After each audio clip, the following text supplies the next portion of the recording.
On pressure on the government today in the Brexit arena, this time from the UK food industry. Over 70 companies and organisations, including Sainsbury's, Morrisons, Weetabix and Marks & Spencer, have written an open letter arguing for tariff-free access to the EU and loose controls of immigration. They write, maintaining tariff-free access is vital, and they also say the sector needs access to EU and non-EU seasonal and permanent labour, alongside assurances that EU workers already working permanently in the UK are allowed to remain. Well, Terry Jones is Director General of the National Farmers Union, the NFU. Terry Jones, we know the NFU recommended a vote to remain. We also know that the farming sector pretty much ignored that and voted to leave. I mean, isn't this a classic case of wanting to have your cake and eat it? I mean, on one hand, farmers vote to leave the European Union. Now they're saying, oh, please, can we have access and farm workers? Well, look, it's right to say that the industry was divided in the run-up to the vote, but I see a completely united industry now around looking for the opportunities in all of this, and farmers want a bold and ambitious vision for the future, and for that to be a reality, we do need, as free as possible, access to the single market, unfettered by tariff and non-tariff barriers, and we do need continued access to a competent and reliable workforce. This is vitally important if this, the UK's largest manufacturing sector, is going to continue to thrive post-Brexit. And, I mean, interestingly, this, if you like, is a virtuous circle, in as much as the farming sector is saying we want access and also freedom of movement effectively so that these workers can come. So that puts you firmly back in a consistent camp, at least. Well, yes, and look, this is about what the industry needs. It's not about hard or soft or smooth Brexit. We're just stating very clearly, as lots of other industries have, right, what we need.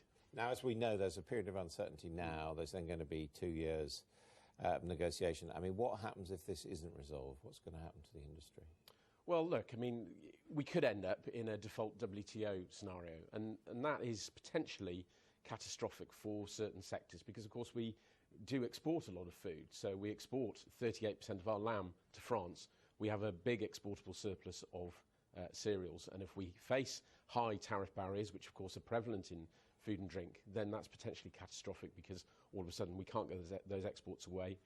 And iconic sectors of British agriculture would go to the wall, and you'd start to see impacts on the countryside and environment. We could lay waste to the uplands of the UK. And I think there's a really important point in all of this that we've made in part, that if we can get this right for agriculture, the sector that's probably most impacted by Brexit, then I think that's a really good bellwether for the economy as a whole. Now, what about migrant workers? Because, again, the argument is, well, if we don't have all these migrants, there'll be more jobs and better paid jobs for people already living here. Well, we already rely on quite a lot of labour from outside of the UK. Do you have to, though? We do. Look, we advertise all of these roles, and we get very little take-up from... Because the pay is so low? Yeah. No, it's certainly not. That's certainly not the case. And, of course, the other thing is that, certainly in my industry, we need a lot of temporary workers. We need about 85,000 temporary seasonal workers. They come to the UK, they do the job, and they return. And we're certainly not today arguing for unrestricted access to labour. We're talking about a controlled scheme. We used to have something called the Seasonal Agricultural Worker Scheme. Horticulture now needs a seasonal agricultural permit scheme to ensure that we've got the people to pick those crops, to dress those turkeys, because we ran up to Christmas now. And without that, then we could see a significant part of the economy go to the wall. Now, you've gone public on this with a letter. Is that because you're worried that your message isn't getting through to the government? Well, look, we've got a great relationship with a number of government departments. We're talking to DEFRA all the time. We just thought it was really important. For the first time, it's the biggest coalition that I think we've seen in a generation. 4 farming unions, country landowners, the 75 big food industry partners coming together to state very clearly what they need. I don't think we've seen that yet, and I think it was important that we said what we said today. Now, there's also the question of subsidies, which the government has guaranteed until the end of the Brexit process in 2020. But, the European Union, to a certain extent, existed to support agriculture, French agriculture originally. Is it reasonable for farmers, landowners to expect subsidies at the same level once Britain has taken a decision to leave the EU? Well, today isn't about the future domestic support No, arrangements. I'm asking you, though. No, but look, we can't have a sensible discussion about what any future domestic agricultural policy looks like until we know what the trading relationship looks like. I mean, what farmers have said to us is that they want a bespoke policy. They want something that is bold and ambitious, that encourages productive, progressive and profitable farming in the future. And it's really only once we know whether it's WTO, EEA, whatever the model might be, that's the point when we can really So just to clarify, at this stage, you're not taking a position on maintenance of subsidies once Britain is fully out of the EU? What we're doing at the moment, we've got a set of principles that the industry is aligned around what we think we might need in the future. But it's got things in there that are new, that take us beyond what was in CAP.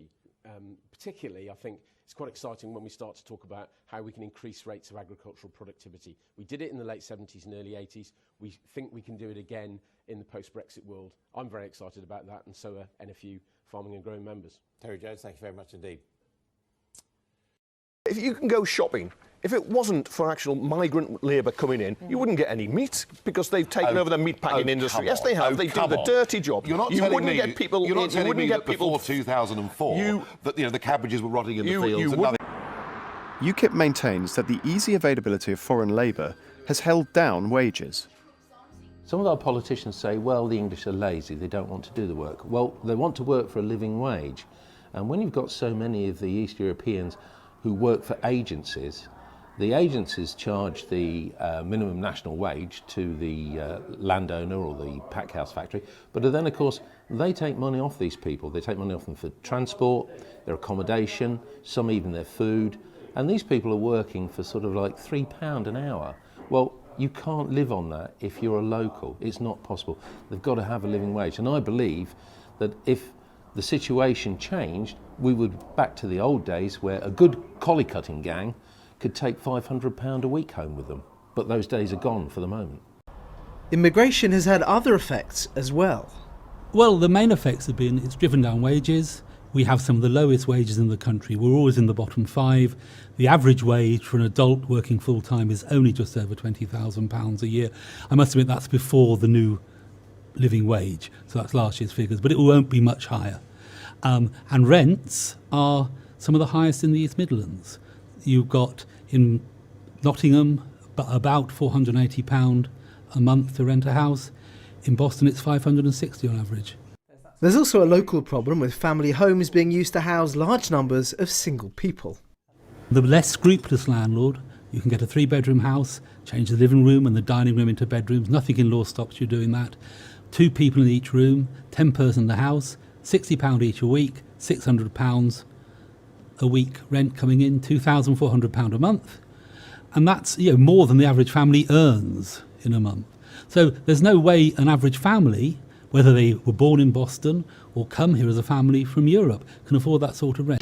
That has the establishment in the media and in Westminster on the run. They want to keep their cosy cartel together for this century. It isn't going to happen.